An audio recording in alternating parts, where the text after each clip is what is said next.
Salut à toi, bienvenue sur cette chaîne, je suis Romuald Fogokin. Mais cette vidéo que je te fais aujourd'hui est très spéciale. Pourquoi? Parce que ce que je vais te montrer aujourd'hui ne va pas plaire à certains de mes collègues qui se disent ingénieurs agronomes.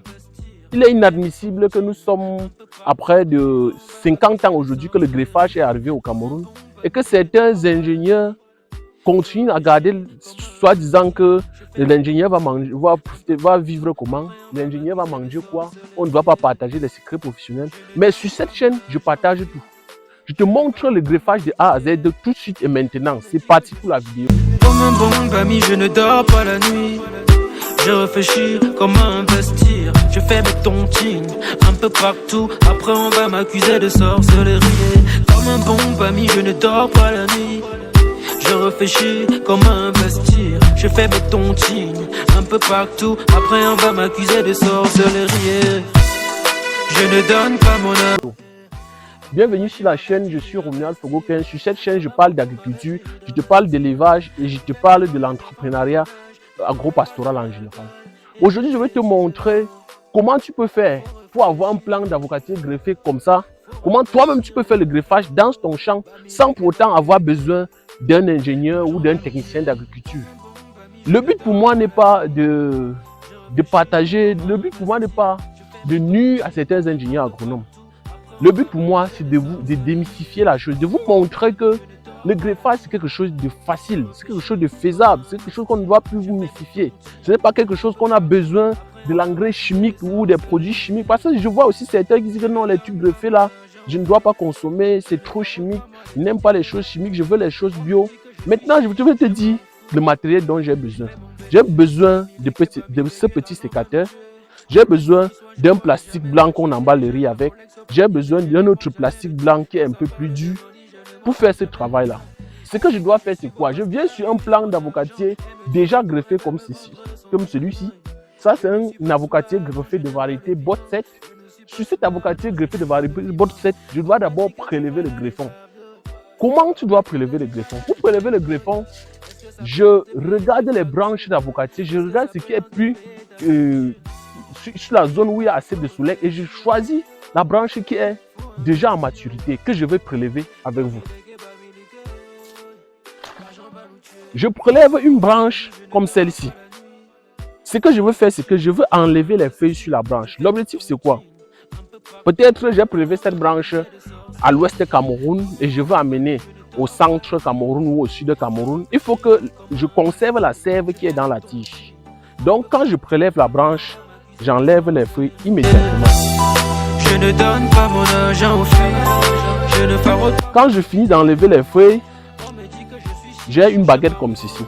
Quand j'ai déjà la baguette, je pars maintenant sur un porte-greffe, comme celui-ci. Voici un porte-greffe d'avocatier greffé. Quand on dit porte-greffe, c'est-à-dire quoi? C'est-à-dire que j'ai pris le noyau d'un avocat local, d'un avocat ordinaire ou d'un avocat classique. J'ai mis dans le sol. Après un an, celui-ci a un an, mais en temps normal, même si c'est moins d'un an, à 4 mois, tu peux déjà greffer. J'enlève les feuilles sur le porte-greffe. Partout, après on va m'accuser de sorcellerie. Comme un bon ami, je ne dors pas la nuit. Je réfléchis comment investir. Je fais mes tontines un peu partout. Après on va m'accuser de sorcellerie. Je ne donne pas mon... J'enlève les feuilles juste à ce que j'ai mon porte-greffe comme ça. Pourquoi j'enlève les feuilles? Parce qu'il faut comprendre, il ne faut pas seulement greffer, il faut comprendre. Parce qu'il y a des facteurs qui influencent le greffage, qui peuvent te faire réussir ou échouer. C'est à la fin de cette vidéo que je veux te donner les facteurs qui pourront te faire échouer ce greffage ou réussir favorablement ce greffage. Donc si tu suis la vidéo jusqu'à la fin, tu vas profiter de ces 4 facteurs qui vont influencer le greffage. Une fois que j'ai mon porte-greffe déjà à cet âge-ci, je taille maintenant mon greffon. Si le caméraman se rapproche bien, vous allez voir comment on taille les greffons. Je prends mon greffon, je pose ma main comme ça, je taille. Une fois après avoir taillé, je tourne, je taille l'autre côté. Quand je finis de tailler l'autre côté, je taille aussi de la même manière le porte-greffe. Quand je finis de tailler le porte-greffe, j'insère mon greffon. J'insère mon greffon de variété bot 7 sur ce porte-greffe. Vous voyez comment j'insère? J'insère jusqu'à ce que la partie-ci touche cette autre partie. Après avoir inséré, j'attache. Le plastique dont j'attache, on appelle ça la gaine d'attache. J'attache. J'attache. Et je fais mon nœud. Après avoir fait le nœud, je protège avec l'autre plastique. À la fin de la vidéo, je vais t'expliquer le rôle de ces différents plastiques. Pourquoi je choisis de protéger pour avoir un bon plan greffé qui va réussir à mon greffage. Je protège. Je protège. Je fais ça doucement pour que vous voyez réellement de quoi il s'agit. Parce que je ne peux plus accepter qu'après 50 ans qu'il y a le greffage au Cameroun et que vous ne connaissez pas et qu'on continue de mystifier la chose, on vous fait savoir que c'est compliqué. Vous voyez que c'est fini. Quand je le fais ainsi, après 21 jours, le bougeon central de mon greffon bougeonne. Une fois que ça va bougeonner, je détache le premier plastique qui est la gaine de protection. Je détache ce plastique et je laisse l'autre dernier plastique là. Quand je détache, mon plan est déjà greffé. Le greffon va grandir et le porte-greffe va mourir automatiquement. Donc, j'espère que cette petite vidéo a été intéressante. Avant la fin de la vidéo, je t'ai proposé que je veux essayer de te montrer le site, de te montrer certains plans que j'ai eu à greffer de cette manière, parce qu'on est dans notre exploitation agro-pastorale qui est au côté de Balmayo, Cameroun. Venez un peu voir.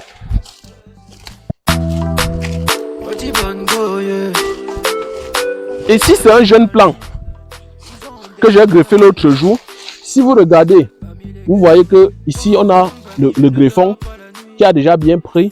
On a le porte-greffe qui est en train de mourir. De ce côté,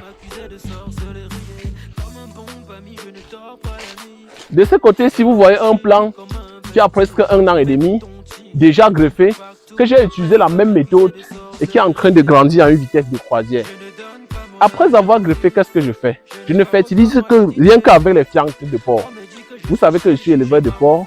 Je produis non seulement les porcs, mais je produis aussi la fiente. Et pour maximiser mon business, parce que le but est aussi de se faire beaucoup d'argent, je prends cette fiente-là, j'engraisse avec. Regardez les plantes. On continue.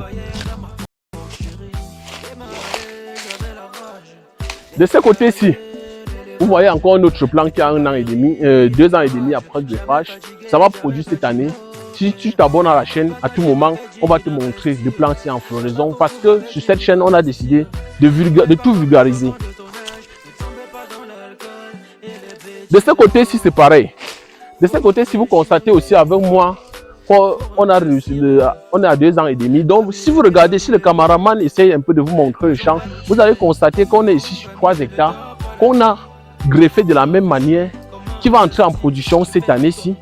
Et j'ai décidé de partager cette expérience parce que pour moi, je sais que moi seul, je ne peux pas nourrir toute la population d'Afrique. Et on va continuer à importer le riz de la Chine, la farine de la Russie et de l'Ukraine. Et je crois que nous devons impacter notre génération. C'est pour ça que j'ai décidé d'impacter ma génération en partageant sur cette chaîne toute mon expérience, en partageant ce que je fais au quotidien pour essayer de stimuler ce génie qui est en train de dormir en toi, pour essayer de t'empêcher de marcher à pied pour arriver à l'Europe, parce que nous sommes confiants aujourd'hui que l'Afrique c'est le paradis, que l'Afrique est la mère de l'humanité. Donc j'espère que la vidéo a été intéressante. Si elle a été intéressante, tu as fait 4 choses. La première chose que tu dois faire, c'est liker la vidéo, c'est-à-dire mettre un pouce. La deuxième chose, c'est poser les questions. Si tu as des questions à poser par rapport à la culture des avocatiers, par rapport aux autres greffages, est-ce qu'on peut greffer les orangers, les citronniers, les mandariniers? Tu mets ton commentaire en bas de la publication et on va te répondre immédiatement. La troisième chose que tu dois faire, c'est partager la vidéo. Si tu as ton petit frère ou ton oncle ou ton père qui fait dans l'agriculture et qui ne connaît pas que cette technique est disponible, que cette technique est aussi facile que je vous ai montré plus haut, tu partages la vidéo à ces frères-là. Je pense que c'est une manière de l'aider que de lui donner une bière ou 2 bières au quotidien. Donc, c'était Romuald Fogokin. J'espère qu'elle a été intéressante. Ciao, à la prochaine vidéo.